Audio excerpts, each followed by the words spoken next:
Hello નમસ્કાર દર્શક મિત્રો, હું છું સમીર અઢિયા. બોલે તો આપનો Sam sir. Sam's nursing plus classes વતી આજથી ફાઇનલી આપણા માસ્ટર ક્લાસ જે છે એ શરૂ થઈ રહ્યા છે, બરાબર છે ને. આજે જે છે એ આપણો પહેલો સબ્જેક્ટ જે છે એ પીડિયાટ્રિક છે અને પહેલું ચેપ્ટર જે છે એ આપણું ગ્રોથ અને ડેવલપમેન્ટ છે. આશા છે કે મારો અવાજ, સ્ક્રીન અને હું પોતે બતાવી રહ્યો હોઈશ. અને જો એવું લાગે તો કોમેન્ટ પણ કરી શકો છો કે નથી બતાતા. આમ તો જો કે બતાવી શકતે. ઓકે, નાહકની વાતો કરતા આપણે હવે આગળ વધીએ. ગ્રોથ અને ડેવલપમેન્ટમાં ટોટલી જે છે એ હું તમને કીધું છું બોસ કે ખાલી 5 જ વસ્તુ આપણે સમજવાની છે. કેટલી? ખાલી 5 જ વસ્તુ. Introduction of growth and development, stages અથવા તો phases of growth and development, principles of growth and development, characteristics of growth and development અને factor affecting growth and development. હવે બધી જ આ 5 વસ્તુના અલગ અલગ જે પાર્ટ પાડીને મેં બહુ વ્યવસ્થિત રીતે સમજાવ્યું છે. પાર્ટ એ, પાર્ટ બી, પાર્ટ સી અને પાર્ટ ડી. બરાબર, અલગ અલગ વેમાં મેં પાડેલા છે પાર્ટ અને સમજાવેલું છે. આશા છે આપણને સમજાશે. શરૂ કરીએ તો હવે પહેલો પાર્ટ જે છે, part A, introduction of growth and development. First part જે છે introduction of growth and development છે. હવે આપણે ડીપલી સમજીએ કે ગ્રોથ એટલે શું, ડેવલપમેન્ટ એટલે શું. એ બધી વસ્તુ આપણે હવે સમજવાની છે. સી, જ્યાં મેં કાઉન્સ કરેલો છે અથવા તો જ્યાં હું કાઉન્સ કરીશ એ વસ્તુને ઇમ્પોર્ટન્ટ સમજો. એ વસ્તુ પૂછાયેલી છે. હવે પહેલું જ આપણે જોઈએ કે ગ્રોથ એ ફિઝિકલી મેચ્યોરેશન દર્શાવે છે. કેવું મેચ્યોરેશન? તો કે ફિઝિકલી મેચ્યોરેશન દર્શાવે છે. આગળ વધીએ. ગ્રોથ એ કદ, ટિશ્યુ, સાઇઝ, શેપ, બોડી અને તેના વિવિધ ઓર્ગન્સમાં વૃદ્ધિ દર્શાવે છે. બરાબર. હવે કોનામાં વૃદ્ધિ દર્શાવે? તો કે એક તો કદ છે, ટિશ્યુ છે, સાઇઝ છે, શેપ છે અને બોડી, તેના વિવિધ ઓર્ગન્સમાં વૃદ્ધિ દર્શાવે છે. પહેલું આપણે જોયા કે ફિઝિકલ મેચ્યોરેશન દર્શાવે છે, કેમ કે ગ્રોથ છે એ ફિઝિકલ મેચ્યોરેશન દર્શાવે છે. આઈએમપી છે. આગળ, ગ્રોથમાં કઈ વસ્તુ જોવા મળે છે? તો કે સેલ્સનું મલ્ટિપ્લિકેશન જોવા મળે છે. આ વેરી મોસ્ટ આઈએમપી વસ્તુ છે મિત્રો. બરાબર. આગળ વધીએ.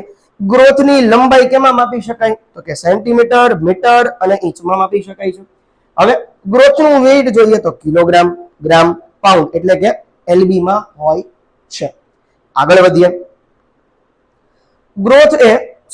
ગ્રોથ એ ક્વોન્ટિટિવ મેઝરમેન્ટ છે. કયું મેઝરમેન્ટ છે? ક્વોન્ટિટિવ મેઝરમેન્ટ છે. આ યાદ રાખજો. ગ્રોથ એ ક્વોન્ટિટિવ મેઝરમેન્ટ છે. આઈએમપી છે સવાલ માટે, જેને માપી શકાય છે. તો તમે સમજી શકો કે કઈ વસ્તુ નહીં માપી શકાય.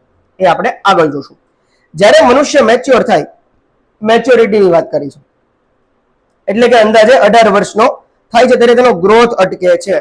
આ વસ્તુ સાંભળજો, માર્ક માય વર્ડ, કે જ્યારે મનુષ્ય જે છે એ મેચ્યોર થાય, શું થાય? તો કે મેચ્યોર થાય એટલે કે એનો અંદાજે 18 વર્ષનો થાય એટલે એનો ગ્રોથ જે છે એ અટકી જાય છે.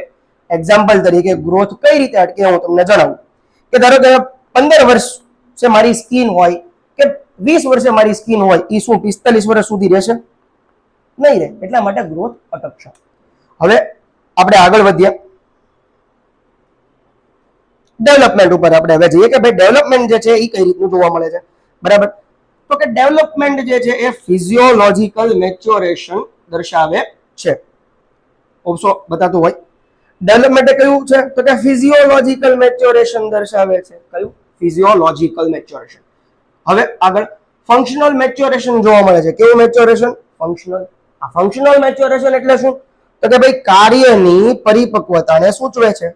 એટલે કે કયો માણસ કઈ રીતનું કાર્ય કરે છે, એની કાર્ય દક્ષતા કેટલી છે, એની કેપેસિટી કેટલી છે, કાર્યમાં કઈ કઈ રીતના બદલાવ કરીને આગળ વધે છે, એ બધી વસ્તુ જે છે એ ડેવલપમેન્ટમાં જોવા મળે છે. કેમાં? તો કે ડેવલપમેન્ટમાં. આગળ વધીએ. ડેવલપમેન્ટ એ નર્વસ સિસ્ટમના માઇલિનેશન સાથે સંબંધ ધરાવે છે. ગ્રોથમાં આપણે જોયું હતું કે સેલ સાથે, ડેવલપમેન્ટમાં આપણે જોઈએ છીએ કે નર્વસ સિસ્ટમના માઇલિનેશન સાથે સંબંધ ધરાવે છે. આગળ વધીએ. મનુષ્યની સ્કિલ, કેપેસિટી, એની કલા સાથે સીધો સંબંધ જોવા મળે છે. આગળ વધીએ. ડેવલપમેન્ટનો ફેઝ લાઈફ ટાઈમ જોવા મળે છે. સી, ગ્રોથ જે છે એ મેચ્યોર થાય ને એટલે અટકી જાય. બરાબર. પણ ડેવલપમેન્ટ, હવે હું 5 વર્ષે ભણતો હતો, 15 વર્ષે ભણું છું, 25 વર્ષે પણ ભણું છું, બરાબર છે ને, 35 વર્ષે પણ ભણીશ, 45 વર્ષે ભણીશ. Development phase. ડેવલપમેન્ટ એ ક્વોલિટેટિવ મેઝરમેન્ટ છે જેને માપી શકાતું નથી. કોઈ પણ વસ્તુની ક્વોલિટી ચેક કરવી હોય ને, બરાબર છે, તેને માપી ન શકાય કે ભાઈ આનામાં આટલા કિલો ક્વોલિટી છે. કોઈ દી સાંભળ્યું નહીં. ક્વોન્ટિટી આપણે હંમેશા માપી શકીએ કે ભાઈ આનું વજન જે છે એ 50 કિલો છે, બાળકનું વજન જે છે એ 2 કિલો છે, 4 કિલો છે, એટલે ટૂંકમાં ગ્રોથને માપી શકાય અને જ્યારે ડેવલપમેન્ટને માપી શકાતું નથી. આ ખાસ આ બંનેનો તફાવત યાદ રાખજો. બરાબર. હવે આશા છે આપને કે ભાઈ introduction of growth and development જે છે એ આપને બહુ ઈઝી વેમાં સમજાવ્યું છે. Thank you. હવે આપણે આગળ પાર્ટ 2 જોવાનો છે, પાર્ટ બી, સ્ટેજીસ અથવા તો ફેઝિસ. આગળ